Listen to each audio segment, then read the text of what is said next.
6:30, I'm and April Alcazar, the host of AAA Live, where our academic goals are advanced and achieved. So for today, we are very fortunate to be joined by Dr. Philip Cavalier. He is the Provost and the Vice-Chancellor for Academic Affairs of the University of Tennessee, Martin, here in Tennessee, USA. So good evening, actually, in the Philippines, and good morning here in Tennessee, Dr. Philip Cavalier. Good evening and good morning. It's great to be here with you, April. Yes, thank you so much for giving us your valuable time. So I'm sure that our constituents, our students, parents, faculty, administrators, and stakeholders in the education sector will be most happy for the insights that you will be sharing with us today. So first and foremost, I think we really have to begin with the interest that you had when you were a young person. So do you remember how and when you actually decided on the field of study that you eventually took when you were in university? Sure. Well, I grew up in a household with a father who had worked on Wall Street his whole career, so I had been exposed to that world. And frankly, when I went to university, I didn't think that I would follow. But after a couple of years in college, really, I was planning to major in psychology and got within a couple of courses of finishing. And there was a faculty member who I had to take in both those courses who was, anyway, I didn't want to take those courses. Most people didn't. So I decided to look at economics because, of course, I had been around my father and I knew a lot of what he did and the way he thought. And I finished the economics degree and went out and got a job at Moody's Investor Services in their asset-backed securities area, which in the early 90s was a new financial instrument, a way that banks and financing companies could package their loans and get them off their balance sheet. It was a very interesting time because everyone was trying to figure out, okay, what kinds of structures can we create in these instruments. So that not only gave me an opportunity for 3 years to learn about the bond market and understand the rating system and learn about different creative structures, it also gave me an opportunity to understand a little bit better the dynamics, not just at Moody's, but between different institutions. And I thought that was a very interesting and useful background. So with that kind of experiential learning that you had, as you said, on Wall Street, so what kind of skills and proficiencies did you think you should be developing in order to continue that particular career? Well, really one important one was understanding financial models and the concepts around that and how you can create them and what they can do for you and what they can't do for you. And that, I think, has been an important piece of my career in educational administration, which we can talk about later.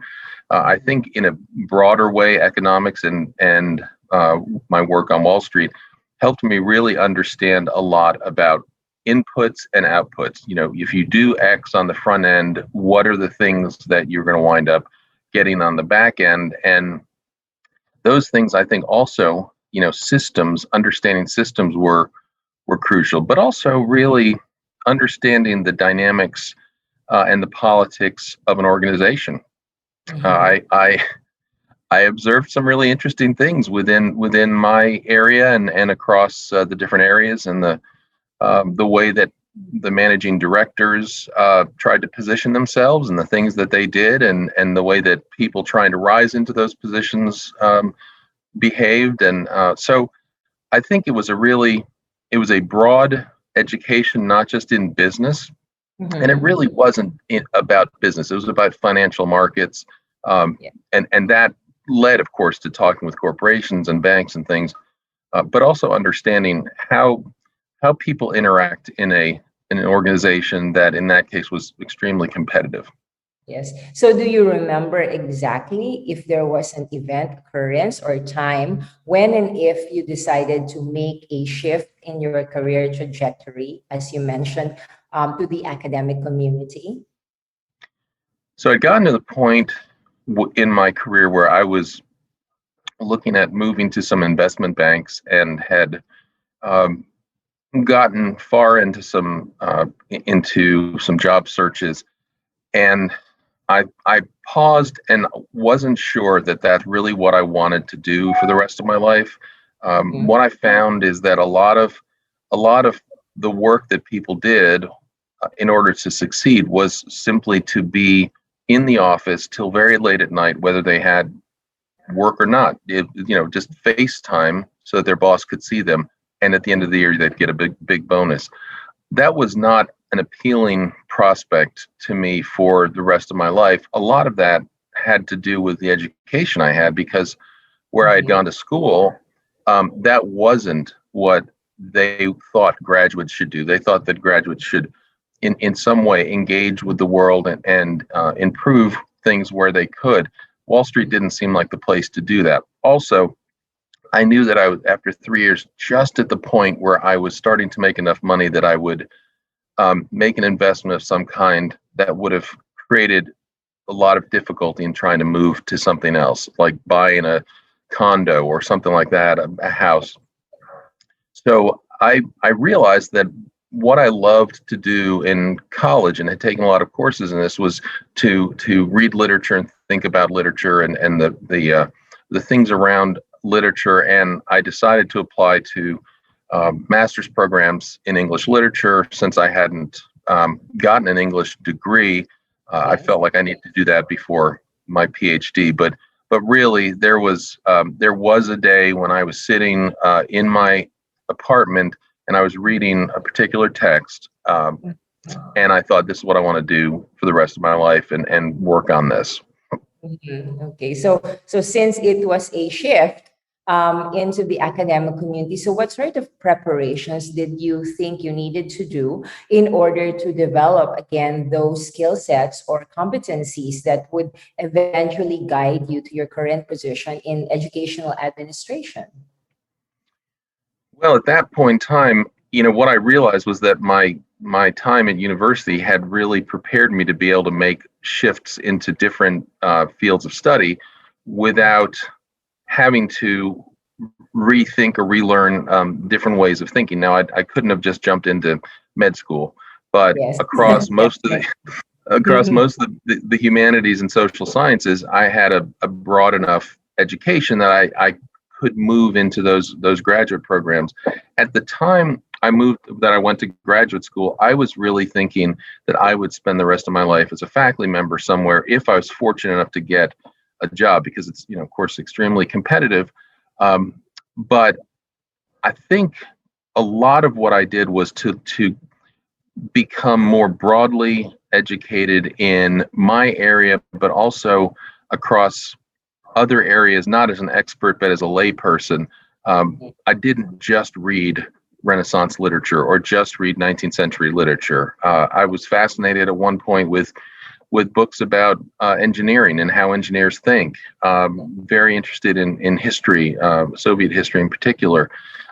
So there are other things, but I think I believed that I needed, as a faculty member, to not only be an expert in my area, but to be a broadly um, knowledgeable person.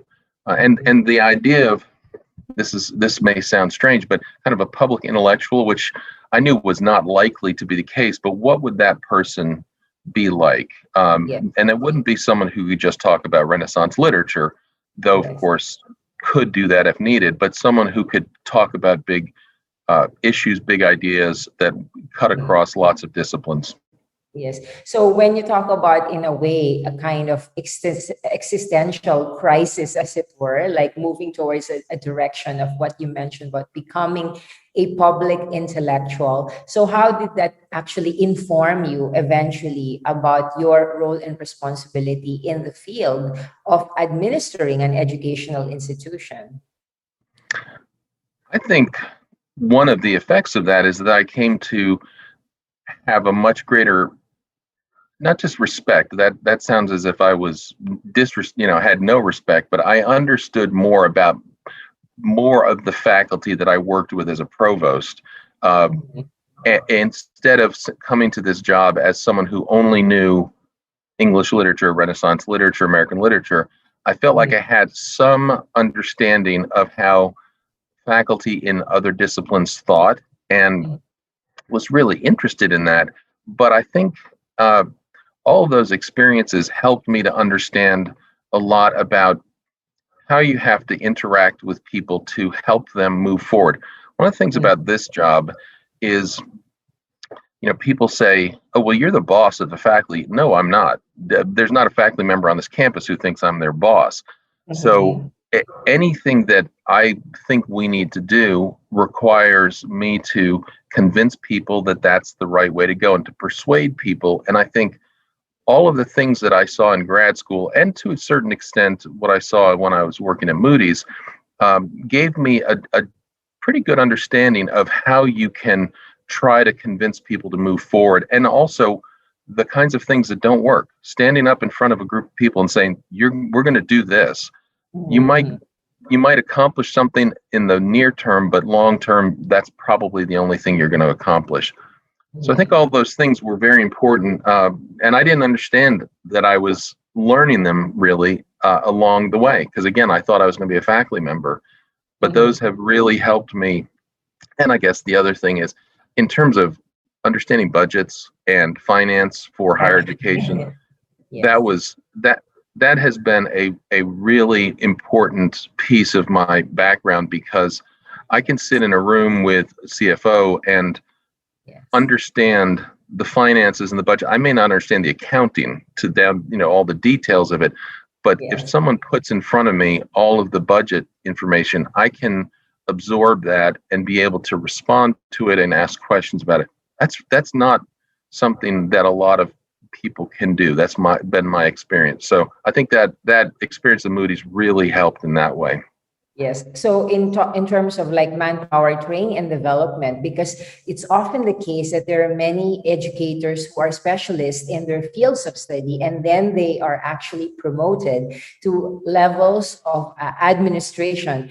We might say it might be their level of incompetence because they haven't been actually trained. So what sort of strategies did you actually undertake and implement insofar as workforce training and development for educational institutions have been, which really would make a difference in terms of the efficiency and effectiveness of educational administration?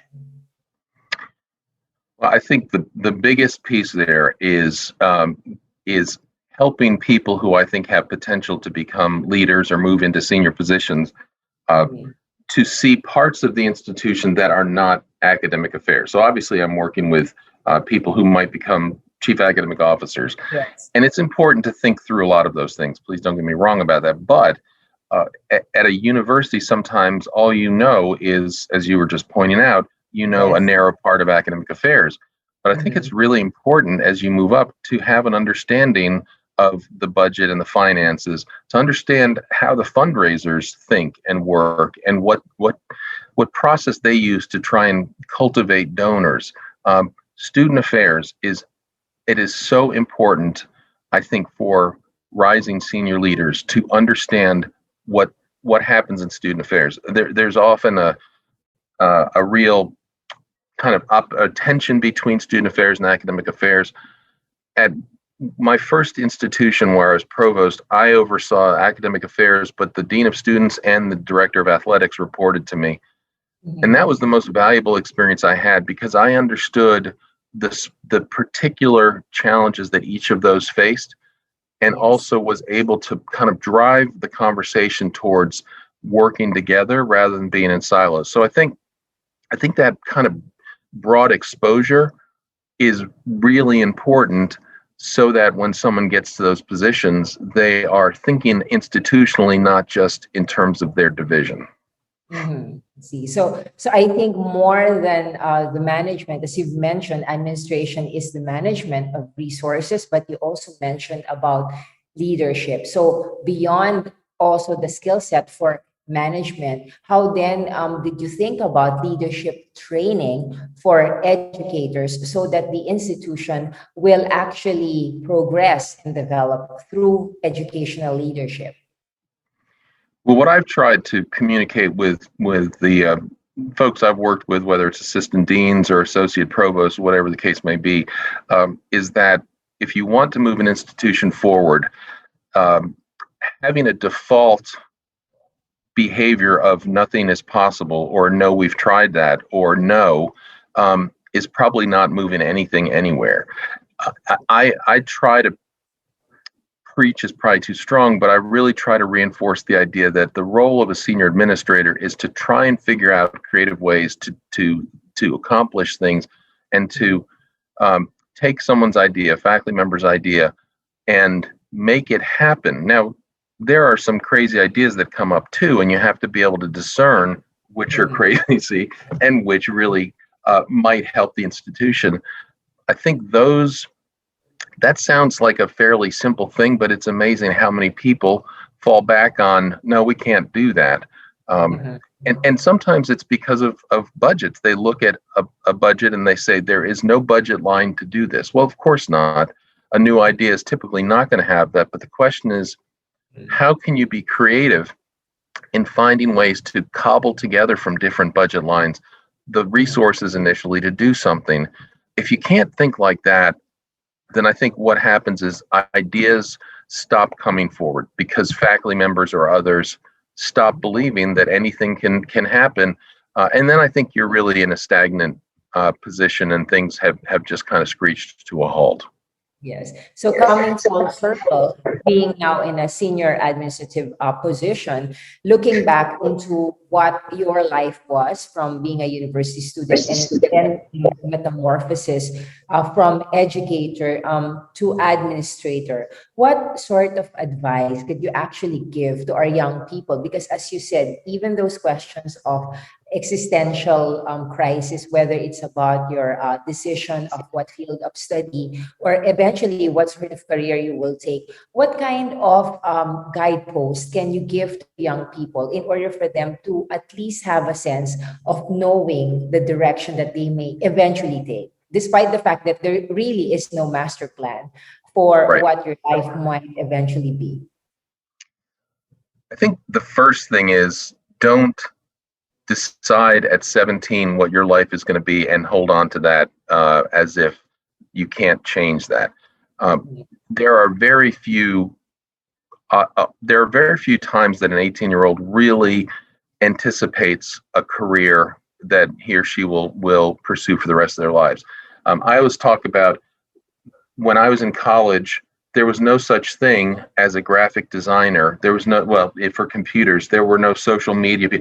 So if what you thought was, I'm going to work on mainframe computers for the rest of my life, Yes. well, you were likely to not. Right, you'd have lost opportunities. Right.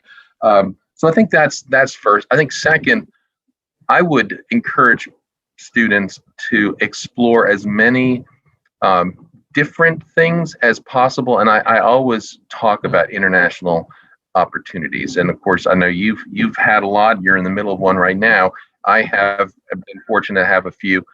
I just think that going abroad helps you learn a lot about yourself and your strengths and weaknesses. Having that kind of self-knowledge, I think, is really important when you're trying to lead people, because it causes you to remember that everything you say is not right and is not necessarily the direction to go, that there are other things you may have blind spots about that others can help you see. So I think that's an important one. I guess third, to try and educate yourself broadly so that you can take advantage of opportunities that come up that you don't know exist right now. Now, you can't major in 12 things, but you can certainly take courses across an institution to learn what is this, how does a sociologist think? How does a biologist think? Not that you're going to move from English to biology, but I think that broad understanding helps to prepare you for potentially being an educator, but certainly for understanding educational administration. Mhm. So this year, 2021, is the 75th anniversary of the Fulbright scholarship. And I really also wanted to ask you questions specifically about what kind of influence your having been a Fulbright scholar actually gave to you in terms of its value and its insight, not only for yourself, but specifically for your eventual role. When we lived in Ukraine for a year, we had young children at the time. I think, somewhat naively decided that the best way for them to be educated was to be in Ukrainian public schools, and that worked for one of them, and it didn't work for a second one. We came to understand a lot more about how, well, in that case, post-Soviet society worked, but it was an entirely different way of thinking. And I'll give you a quick example. We had never encountered someone in a position of power who said to us, I can't tell you no legally, but I'm not going to say yes. So, Mhm. there was no. Yeah, we were basically sitting in a position, let's say a holding position, holding pattern, and couldn't do anything about it. So that was new. I think for myself, I learned a lot about higher education in different countries. That was a point in time when the Bologna process was going on in Europe to try and create seamless movement between all the universities in Europe. Ukraine had a particular approach to that, Mhm. Different. and it was interesting to see. But I think more than that, I came to realize that universities do not function the same way around the world, and that there are a lot of ways to do it for a lot of reasons. When I was there my second week teaching, uh, I went to the classroom that I had gone to my first week, and there was no one there. And I thought, oh my, what? How bad was that first lecture, right? Yes. Well, it turns out that in Ukraine, every week classrooms are changed, and there's a big board with all of the classrooms for the week. And the reason for that was in Soviet times, so that if you said something that the chancellor didn't or the rector didn't like, he just didn't get a classroom assigned. So, Mhm. I would never have imagined a world like that. Like I guess that. like that, right? So I think the last thing I would say about that is I really believed that I um, would be a great world traveler no matter where I went. And I had been abroad before, but I came to understand that I had some weaknesses when it came to trying to struggle through language problems. And my wife was excellent at it. She would be patient and just try and struggle through with a dictionary. I saw that my tendency was to shut down. Now I couldn't do that, but that was important to know. And when I came back to the United States, I really started pushing international experiences, study abroad, travel abroad, as a crucial part of Mhm. our education. And most of the students that we work with come from small towns that were in rural environments. And for me, college is the 4-year window when they might have that experience, because if they go back to their small towns, they get into their routine, and they're probably not going to go abroad. I don't want them to live abroad necessarily, but I want them to have that a different understanding of the United States, themselves, and the world. And so I think all those things have driven a lot of what I've done since then as an administrator, and how I've prioritized, different experiences. So with this emphasis on the immersive experience, so we definitely look forward to actually, well, in a way, renewing the ties of the United States and the Philippines, a little bit of rebooting in terms of like the relationship and the shared history between our two countries. So what do you think will be the prospects now for having a broader strategic plan for internationalization, specifically for University of Tennessee Martin? Since I've been here, we've started creating some semester abroad opportunities and partnerships in Italy. We had one already in Japan. I've been exploring two in New Zealand, and visited a university there that I think we'll be able to partner with and send students, and one in Czech Republic. I think the opportunities in the Philippines and Southeast Asia, we want to explore those because it's great for students to go to Italy. It's an experience abroad. It's Yes. it's closer to the things that they may know of. They go visit Rome, Familiar. Yes. Mhm. yeah, but getting them to a world that's different from the things they've known, and I will add Ghana in there. I'm trying to work with Ashesi University to develop a relationship there. I think those experiences will be incredibly valuable. So we'd love to explore more opportunities to work with you and your colleagues in the Philippines to explore that possibility, and with other countries in Southeast Asia. Yes. So I think with that in mind, definitely, I believe that there is much potential for collaboration, specifically for the Asia Pacific region, which is the most fastest growing region in the world in terms of population and in terms of like economic activity. So with that, maybe you just like to give a few more words to our viewers, Dr. Cavalier, and it was such a pleasure to have you here with us today. Well, thank you. I appreciate the opportunity, and I really hope that this is the start of a strong relationship between the University of Tennessee Martin and your institution and others. Uh, but I would encourage, as I said before, students to take a risk, go someplace, whether it's within the Philippines that's different from where you grew up or outside the country. You don't have to stay there, and you can decide that that's not what you want, but take that risk and find out more about the world beyond what you're comfortable with, and then determine whether you want to explore more or return home.